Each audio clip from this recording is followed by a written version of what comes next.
Dobar dan, dobrodošli na moj kanal i dobrodošli u moju kuhinju. Pozdrav svima koji prate kanal Kuhinja Valentina Mašković.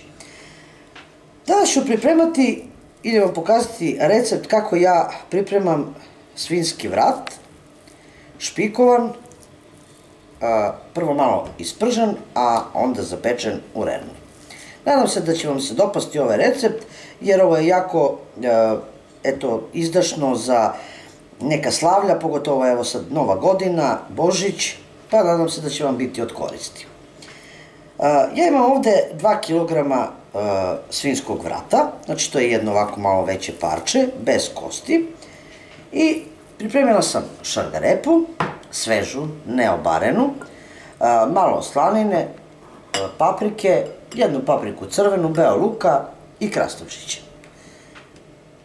Treba mi senf, so, po mogućstvu malo krupnije, jer se lakše i bolje rasporedi, normalno ulje i treba mi 1 čaša belog vina ili 1 čaša piva, šta vam više odgovara, koji ukus više volite prilikom pečenja. Ono što ću uraditi, pošto je već ovo parče obrađeno, je da nekim nožem dužim izbušim rupe u samom ovom parčetu vrata, znači, ali da budu dužine do kraja.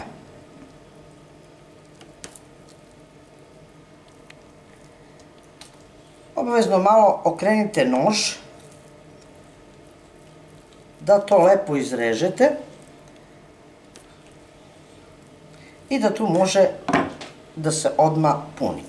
Evo, ja ću odmah uzeti šargarepu, da posle ne bismo zaboravili gde su udubljenja.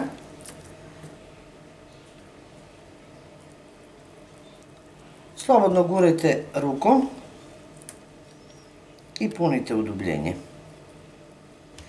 Ako vam je nož kraći i ne možete da dohvatite, okrenite sa druge strane komad mesa, pa napravite još jedan prorez,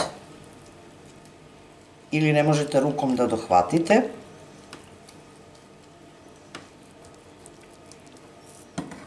I napunite i sa druge strane.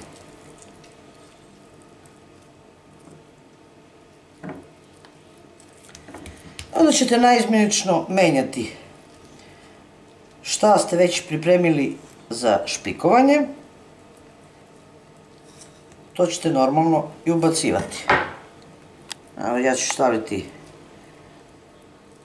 krastavac. Gledajte da to bude raznovrsno, da to bude različite boje, tako ćete, kad budete sekli, imati zaista jednu predivnu roladu od svinjskog vrata, jako, jako ukusnu, a i dekorativnu.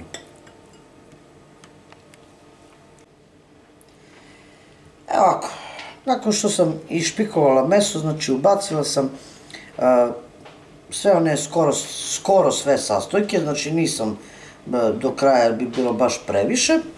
Znači ubacite onoliko koliko mislite da je potrebno i koliko može da stane, da ne bi izlazilo. Potrebno nam je ovako još biber.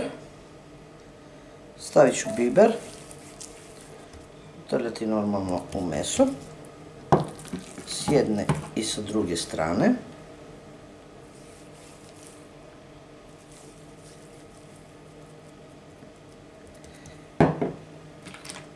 Stavit ću senf.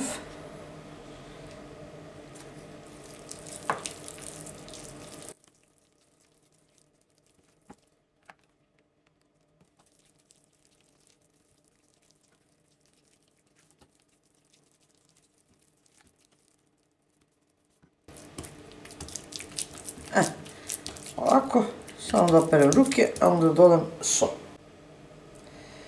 Kao što vidite, uzeo sam ovako tu otprilike 2 kašike soli i so ćemo isto baš onako utrljati.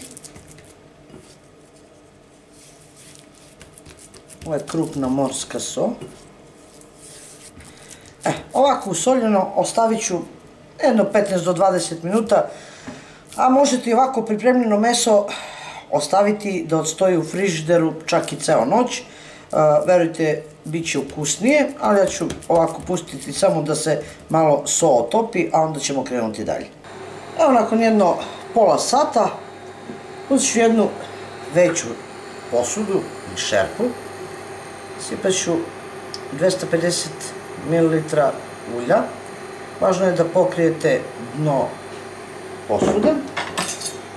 Sačekat ću par trenutaka samo da se malo zagreje, a onda ću lagano spustiti ovako ceo komad mesa. Evo, nakon što se zagrejalo ulje, jednostavno, lagano spustite. I sad, s vremena na vreme okretat ćete meso. Otprilike negde oko pola sata pržit ćemo sa svih strana da uhvati onako lepu koricu, a onda idemo dalje.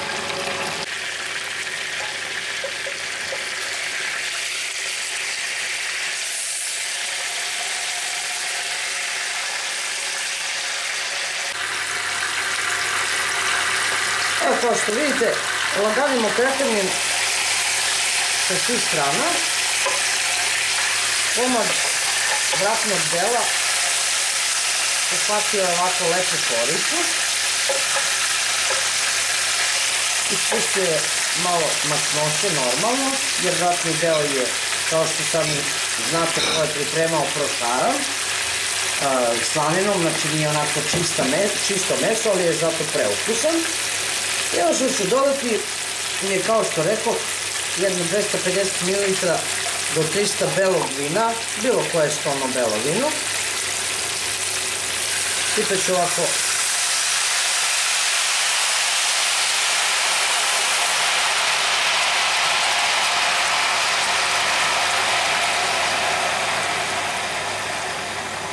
a možete dodati i pivo. I jedino što ću dodati od začina je ruzmarin, grančicu ruzmarina koju ću spustiti u samu tečnost. Možete da isključite i uzmete aluminijumsku foliju. Ako već nemate nešto čime možete da zatvorite posudu, redno sam već uključila na 200 stepeni i jednostavno ću samo ovu posudu zatvoriti aluminijumskom folijom, ubaciti u rernu i pustiti da se to peče jedno 2 do 2,5 sata, zavisno od debljine vrata. Znači, ovo je negde od 1,600–700 grama, možda i do 2 kilograma, nisam merila, ali ako je veće parče, onda boga mi treba vam jedno 3 sata da se to lepo ispeče.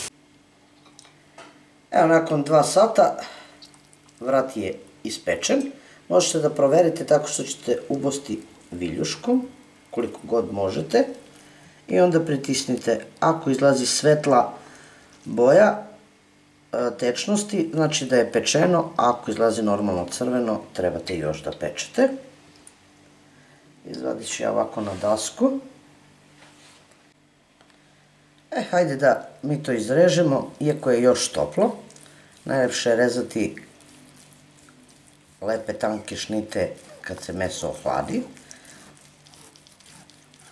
Ja se iskreno nadam da će vam se dopasti ovako nešto, da ćete pokušati da odradite i da ispečete svinjski vrat i eto, ugostite sebe, a i ako imate goste, da imate jedan predivan komad mesa na ovalu. To je bilo za danas sa mog kanala. Vidimo se u narednom videu sa nekim drugim receptom. A do tada pozdrav iz moje kuhinje, svima koji prate moj kanal, jedno veliko ćao prijatelji!